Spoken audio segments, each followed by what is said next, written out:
To me, Marvel is dead. I'm so over the MCU and what Marvel Studios has done the last 5 years, the destruction of the comics and everything that we know and love. And maybe I'm in the minority and you still think Marvel is the bee's knees, to quote my Talk Hard co host, Stone Cold Loki. I just don't see it. Now we have news of another problem. Here we go.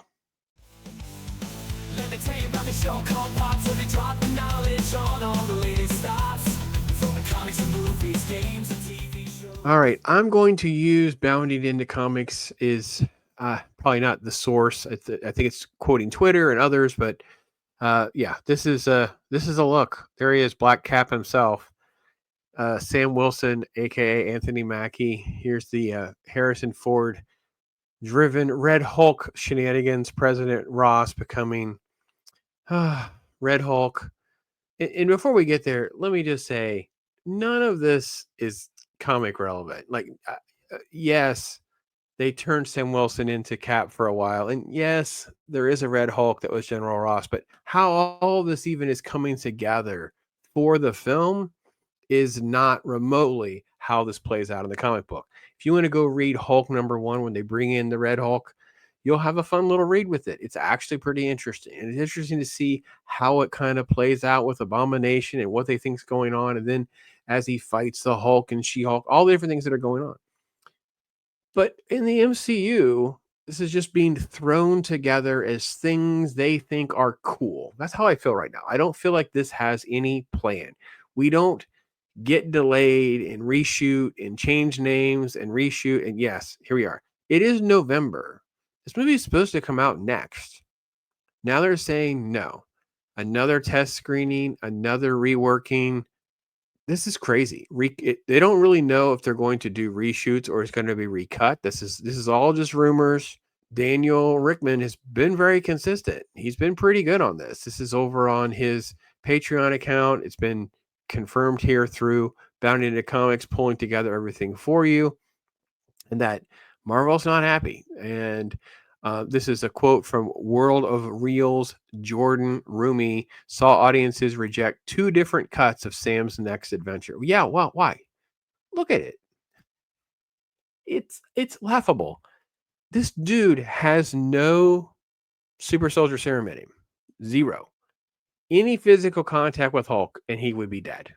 Any. Like, grab him, throw it. There's no, what he does to Loki at the end of Avengers where Hulk grabs him and throws him around. Well, Loki's an immortal. Like, Loki's a god. Okay. Sam doesn't even have the cap. He doesn't have, John Walker is a better Captain America. Just want to be Winter Soldier. No. We're going to skip all that. We're going to check some boxes. We're going to go DEI. So DEI Cap is supposed to face off against, and the baddie in this movie is played by Giancarlo Esposito. Now, it's the Sidewinder, the Serpent Society, again, stuff that's in the comics, but not in the way they're going to pull it together, right? Just not. And I feel bad for this dude, man. This dude is such an interesting actor. He brings it every single time. He has a great feel for playing a villain and an antagonist. And he's going to be, in my opinion, wasted in this movie. Everyone's going to come away liking his performance. But at the same time, it will probably come out 5 years, 10 years from now. It's not the story or the script that I signed up for. That will be his quote. It'll be something in the vein of how much it changed from where it was originally pitched and put together and where they ended up.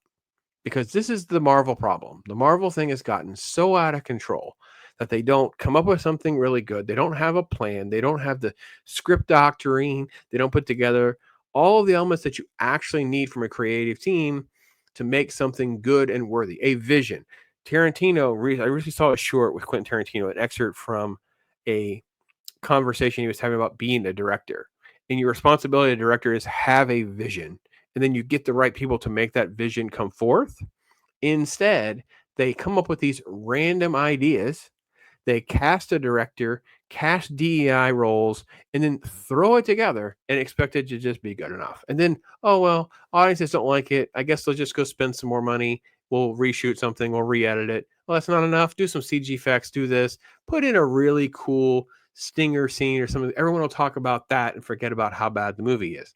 It's kind of the way some of these things have gone, right? This is looking to be yet another. So here's another quote here is talking about Rumi, talking about some of the money that's talking about costing upwards of $75 to $100 million. So this would bring the budget to $375 to $400 million. Now, let me ask you a question. If we just look at the movie, forget about all the rumors. If I told you the movie was going to make $400 million, you'd be like, all right, 600, 700, 800. That's like Guardian 3. Does this remotely get you excited enough? Like, do you see people talking about Captain America 4?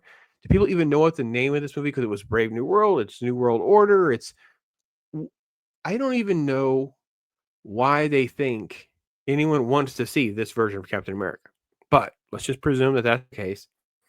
They haven't even given you enough context. You just see a cool fight scene. You get a couple fight moments. That's all you see.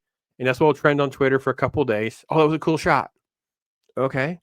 There's still zero story that's relevant and is going to be good because it's not based on anything good. It's just stuff thrown together. Let's go back to the article and see what else we have to work with. Further down, I just talked about it's unclear how much money is being spent between the apparent return to the set. It's rumored by Rickman post-production work. Suffice to say, the film's budget is likely nearing the $500 million mark, meaning standard budget equation of double. Oh man, it's got to make $1 billion to break even. Now, the new rule of thumb is actually not double; it's double plus 25% because you've got to add in at least 25 to 30% for marketing and all the other stuff. So, to me, this is starting to sound like another one of these fancy schmancy Disney Marvel bookkeeping shenanigans. They're going to throw so much money under all this. They're going to make it a loss, and that number won't actually come out for like a year later. And they'll try to open really, really strong with $150 million. Everyone's going to say it's going to be great, and the movie is going to completely suck. And they're going to be mad at audiences that don't want to go see it. You might even be called ifs and obes and names again. Yeah, this is all. So anyway, it's supposed to actually land in February. Now, do you think, based on any of this, even if only a smidgen of this is actually going to happen, does this mean this movie is going to show up in February? Does anyone in the right mind think this movie? And what is the PR like if this movie gets bumped again? Because now Thunderbolts is there, right? So Thunderbolts hinges off the Red Hulk and General Ross part. Like it's going to somehow be key that this kind of flows like this.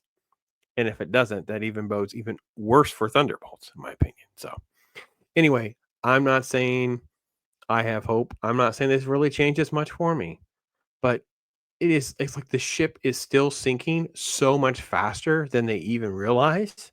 And we're not really talking about how bad that is. Like we all went through our phases and look at what happened with this phase 4 and yeah, but now it's like it's just out there. It's like a ship that's on fire and no one's even talking about it anymore.